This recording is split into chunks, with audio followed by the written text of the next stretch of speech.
Sometime in July, I concluded that, you know what, the fragrance releases for the end of the year are getting drier, fewer, and just there's not much out there. But I think I spoke too soon because there seems to be stuff coming through from some of the major fragrance houses. Yeah, so there's a couple on this list. Just a quick update. So from the house of Francis Mason Kurkdjian, there's two fragrances here. So what they say is, so there's two. There's Absolue pour le Matin and Absolute pour le Soir, right? From Maison Kurkdjian are making a comeback this fall. So these are fragrances that are coming back. They used to be around and they are being refreshed, reimagined, coming back, right? So the French powerhouse is riding the nostalgia bandwagon after revisiting Arpels 2009. It has greenlit the Beyond 2010 classic Absolue pour le Matin and Absolue pour le Soir exclusively at Selfridges for the time being. They're expected to hit the global market in early 2025. So they're announcing them now, but they'll go into the market in 2025. So Absolue pour le Matin by Francis Mason Kurkdjian. Notes here are dry woods, Ironone, Italian lemon, orange blossom, absolute, powdery notes, and thyme. So it's a bit of an aromatic, herbal type of fragrance. This one, woody. Yeah, not much to tell. Powdery notes, iris, sea, powdery, makeup-y, you know, something like that with those thyme, you know, citrusy, orange, lemon blossom. Yeah, very interesting, but not something that I quite get the vibe there. So what they say is Absolute pour le Matin is an olfactory representation of the dynamism of the day and bright and summery mornings, while Absolute pour le Soir thrills with the flickering lights and partying all night. Each scent has been modernized through the artistic and skillful notes of the house's perfumer and founder, Macy's Kurkdjian. So I spoke a little bit about pour le Soir. So when it comes to pour le Soir, it's classed as a sweet spicy. So the notes are amber, cumin, labdanum, rose honey, and vanilla, right? So yeah, definitely my vibe here. Sweet, spicy, amber, cumin, labdanum. Then you've got the honey, and then you've got the rose honey, and then you've got vanilla, right?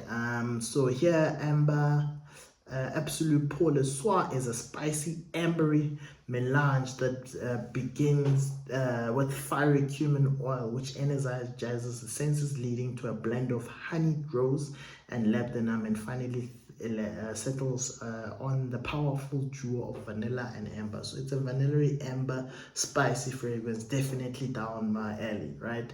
Compared to the pour le Matin, I definitely would prefer this. Even the juice color is more my vibe, right?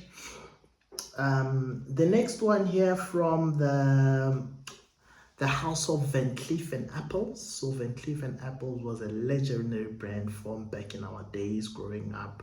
They had this fragrance. It was Soir, Tsar, Soir. It was in a green container. I think I'll put the photo here.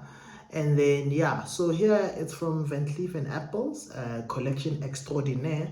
It's Musc de Soir, right? So notes here are aldehydes, benzoin, cashmere, neroli, sandalwood, and white musk, right? So very gentlemanly type of vibes here. White musk, sandalwood, neroli, cashmere, benzoin. Yeah, interesting note breakdown here. So what they say about it is Musc de Soir promises a silky smooth experience that mimics the flowy effect of silk against skin. A valuable addition to the genderless collection Extraordinaire, which first saw the light of day in 2009, honoring the finest ingredients used in perfumery by highlighting and amplifying them to reach their full potential. Yeah, so that's Musc de Soir from Van Cleef and Arpels, which is in addition to their collection Extraordinaire, they are unisex collection of collection Extraordinaire, right? And then the next one here from the house of Mancera, it's Fig Me Up, right? So fig all the way. Even the bottle, you know, just says fig. It's all purple, right? So top notes here: fig leaf violet, French violet, rhubarb, and then Australian sandalwood, fig nectar, geranium oud, and plum in the mid, and then tobacco, toffee, tonka bean, and white musk in the base. Definitely packed. Bound to smell good, right? This is bound to smell good. So from a marketing perspective, this is what they say about it.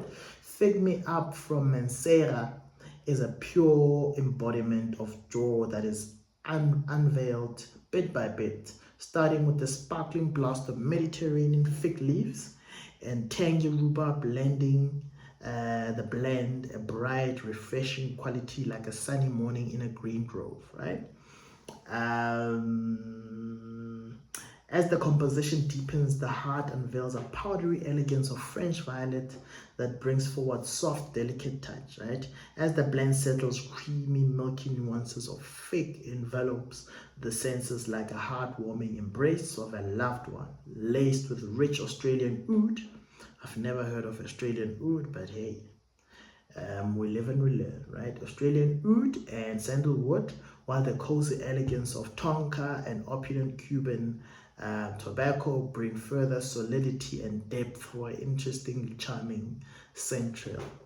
Yeah, you've got oud, you've got fig leaf, fig nectar, you've got tobacco, toffee, tonka bean, and white moss. So it's some sort of bomb there. It's some sort of scent bomb. So definitely something to look forward to. Mancera, Fig Me Up, right? The next one from the house of Lattafa, the Middle Eastern house of Lattafa, is Teriaq Intense, right? Teriaq Intense, top notes are bergamot, saffron, plum liqueur, and cinnamon in the mid. And then you've got the base of tonka bean, amber, and benzoin. Another nice mix of notes there. Definitely interesting mix of notes.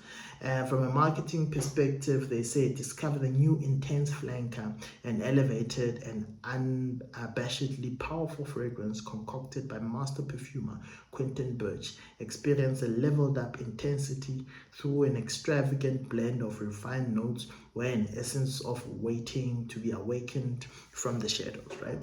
So it's a Lattafa flanker following on the Teriaq line.